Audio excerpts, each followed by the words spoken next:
Hari Om, Bhagavad Gita, Chapter 6, Verse 36, Dhyana Yoga, Meditation. In the last verse, Bhagwan Krishna completely agreed with Arjuna. Yes, Arjuna, mind is indeed very difficult to control.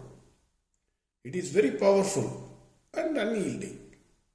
But mind can always be controlled. Two techniques have to be adopted. One is Abhyasa, another is Vairagya. Then we saw in detail what is the meaning of Vairagya. For Vairagya, first stage is Karma Yoga. Bhagwan is not forgetting Karma Yoga because then people suddenly will say, no, I have Vairagya, I will become sannyasi, I will get out of my family life. First is Karma Yoga. Do all your obligatory duties. Surrender all the results to Bhagwan Krishna. That will purify your mind. That is the first step. You cannot skip that. You have to do it. Second stage is, Bhagwan said, Nitya Anitya Viveka. Use the technique of Adi Shankaracharya. Tata Kim. What is the use? I am in a top government post. Tata Kim. What is the use? I am the most intelligent fellow. Tata Kim. What is the use? I have a wonderful strength body. I can hit 4 people.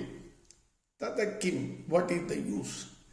If one is not proceeding in the path of realization of truth or realizing Bhagavan Krishna, what is the use of anything in this world? Tata Kim. That is what Adi Shankaracharya is saying. That is the second technique. Nitya Anitya Vastu Viveka. This is very, very important. Before getting Vairagya. What is Vairagya? Bhagavan said, by indulging in sense pleasures, nobody can get Vairagya. Only by controlling your mind, you can get Vairagya. How to control the mind? Then again Adi Shankaracharya gave a technique. Yadaiva Kakavishtaya. That means we have seen in an open air party, open air marriage, big hall. A hall in the sense open, a hall full of trees, flush green trees. On the plate everything is available. Unfortunately, the crow drops its shit in your plate, spills all over the food. Will you eat that food? Even if the next plate you cannot eat. And the persons who are standing with you, they cannot also eat their food. So that will give you intense hatred on the food, on all the sense pleasures. By analyzing, intelligently analyzing and understanding that they are dangerous for realization of truth, you must have intense hatred, like Yadaiva Kakavishtayam. Adi Shankaracharya says. These things must be kept in mind before proceeding to the next verse. Then Bhagwan in verse 36 says, Asam yadatmana yogagam dushprabhayiti me madihim vashyatmana tu yatatam shakyo vaptumubhayataham. Here Bhagwan says, Asam yadatmana yogagam dushprabhayiti me matihi. What is my opinion? Bhagavan Krishna says, my opinion. The one who cannot control his mind, who senselessly indulges in sense pleasures, yoga is extremely difficult. Bhagavan says, this is my opinion. Sense pleasures cannot be controlled by indulging in them. The more you indulge, the more it will demand. Like the ghee poured in fire. The story of King Yayadi is very interesting and we need to remember that story. Young Yayadi was an ancestor of Pandavas. He did some mistake. Let us not worry about the mistake. He did some mistake. He got a curse from Sukracharya, his guru. Young age, 35-year-old man, old king, Yayadi, he suddenly became old because of the curse. 80-year-old. He could not control his sense desires because inside his heart is 35. In the body, outer body, it is 80. It is similar to us. In all of us, we are all inside, we are all young. Outside, we are old. So, he was his desire. He could not control his desire. So he had 5 sons. He called all of them. One by one, he requested, you take my old body and give me your young body. I want to indulge myself in sense pleasures. The moment I will satisfy, then I will come and give back your young body and take the old body. His first 4 sons completely refused. They said, what nonsense you are speaking. If I take your old body, then who will respect me? If I call them 10 times, nobody will respond. I won't be able to hear. I won't be able to properly see. I won't be able to walk. Old man, nobody respects. So naturally, nobody will even look at me or talk to me. So the 4 sons, by saying some reason, that they laughed at him and said, nothing doing, we cannot take. Even though he loved all the 5 sons equally. Then he went to his 5th son, Puru. His name is Puru. He went to him and requested him, at least you help me, because I am unable to control my sense pleasures. Once I completely enjoy and satisfy myself, I will again come and give back your young body to you. And he further said, I will give the kingdom also in exchange for this. His son, 5th son, he felt very pity for this fellow. He said, okay, Dad, no problem. You give me your old age to me. You take my young age. And you enjoy the sense pleasures. So this fellow, he exchanged his body and then he started enjoying the sense pleasures. After some time, after a long gap of years, maybe say 20 years, 30 years, then he realized, wisdom dawned on him. Sense pleasures cannot be satisfied. Insatiable desire. It can never be satisfied. He comes back because wisdom has come. Once wisdom has come, he came to his son Puru and says, oh dear son, sense pleasures can never be satisfied or quenched by indulging in them. It is like pouring ghee into fire. I have realized it. No object of desire, whether money, gold, cattle or women, nothing can satisfy the desire of man. We can attain peace only by moving away from these desires. Take back your youth and rule the kingdom. Then by saying this, Yayadi retired to the forest to meditate.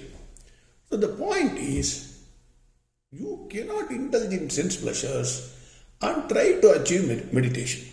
It is impossible. You can only control the sense pleasures and then only you can try to achieve meditation. In a way, we are also like Yayadis only. Even in young age, we have grey hair, wrinkles all over the body, black spot around the eyes, many diseases like sugar, blood pressure, whatever you say, everything is there for us. And if you think, sir, this story, how can somebody exchange the old body for a new body? If you ask this, you just think. Now today many orthopedic surgeons are there. They replace the knee. The people who cannot walk, after surgery, they are walking.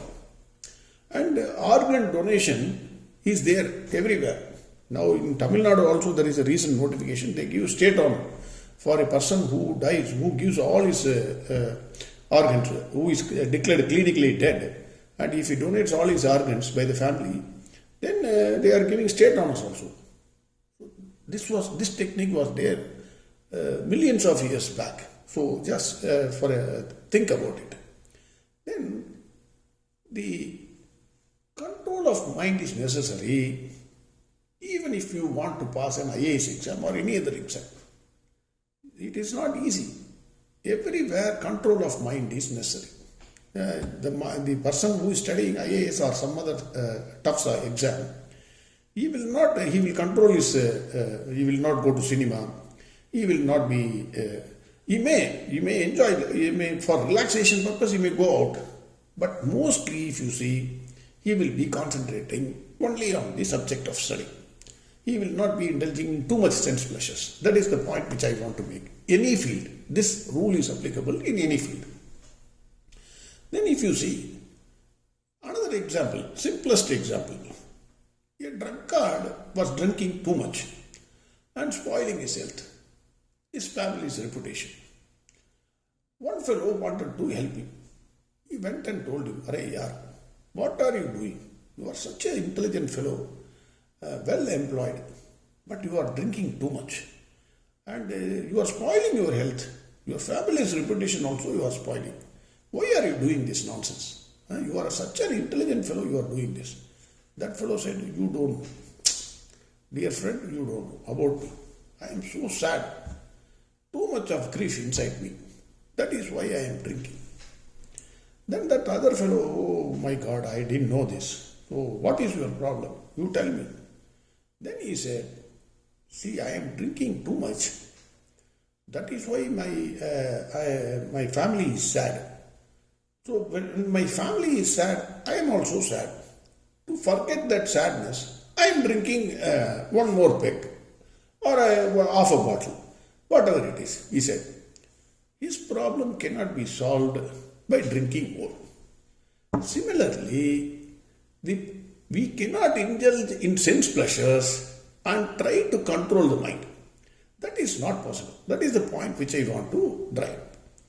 Then Bhagwan says, "Vashyatmana tu yatatam shakyo vaptumupayataham." Bhagwan says, "Yatata upayataha." By proper means. That is very, very important, this verse. Bhagwan is, whenever I say Bhagwan uses any word, he is very, very, very cleverly using. It's some of the words convey much more meaning than it appears to be. Why he said that? He says, intelligently adopting the technique of Abhyasa and Vairagya, one can master the mind. Intelligently. Bhagwan here gives a clue to all of us. For example, you take, suddenly 6 months he will not go to gym or go for running or any exercise. One day morning he will get up and say, "Today, whole day I will go to gym."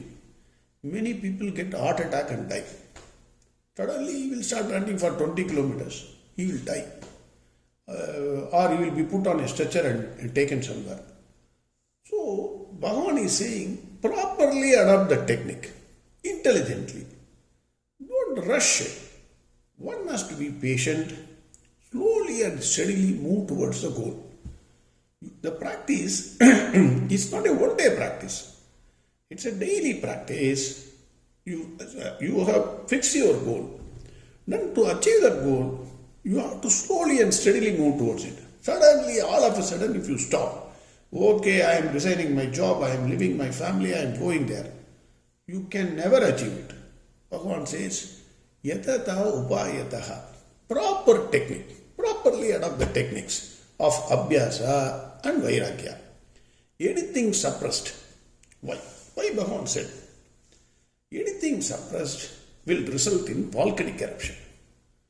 Anything intelligently analyzed, understood, and the energy properly channelized will not result in suppression, but will result in maximum benefit. If you suppress totally, volcanic eruption. But if you analyze it, Nitya Anitya Viveka, understand the things and then channelize those energies in the path of yoga, then 100% you will succeed. That is what Bhagwan is saying. There is no suppression involved here, but it is intelligent mind control. For example, the same drunkard you take, if you stop the drunkard suddenly, he is a drunkard, morning to evening is drinking. Suddenly you stop that fellow's drinking. Tomorrow onwards you should not drink. Put him in chain. Either he will become too much eccentric, 100%. He will become eccentric, uncontrollable fellow. Or after some time, he will start drinking more than what he was drinking earlier. If you leave him, okay, 2-3 days, you control him, put him in a room and lock him. After if you release him, the moment you release him, he will go towards that. Next shop, nearest shop, he will go, all the bottles he will buy and drink, as if that is the last day for him. Or he may die also. The correction path, we are all indulging in sense pleasures. We are all, it's without exception. It's not that I am great, you are great. Man, all of us, without exception, we are indulging in sense pleasures. We are after money, we are having family. We do a number of nonsensical things. So Bhagwan says, hey, come on, you don't try to be on immediately quitting that and coming here like Patinatar. That reason also Bhagwan gives later. Slowly and steadily, you move away from them. Slowly and steadily. That is important. That is why Bhagwan says, properly adopt the technique of Abhyasa and Vairagya. Don't try to become overnight sannyasi. You cannot be there for a long time.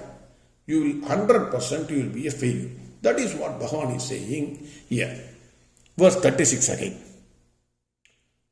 Asamyadatmana yogaga dushprava idi me matihim vashyatmana tu yatadam shakyo vaptumupayataham. Next verse we will see tomorrow. Arjuna is asking a very, very important question, which we may be having in our mind. That we will see tomorrow. Harihom Sarvam Krishnarpanastu. Narayana, Narayana, Narayana, Narayana, Narayana, Narayana, Narayana, Narayana, Narayana, Narayana, Narayana, Narayana, Narayana, Narayana, Narayana, Narayana.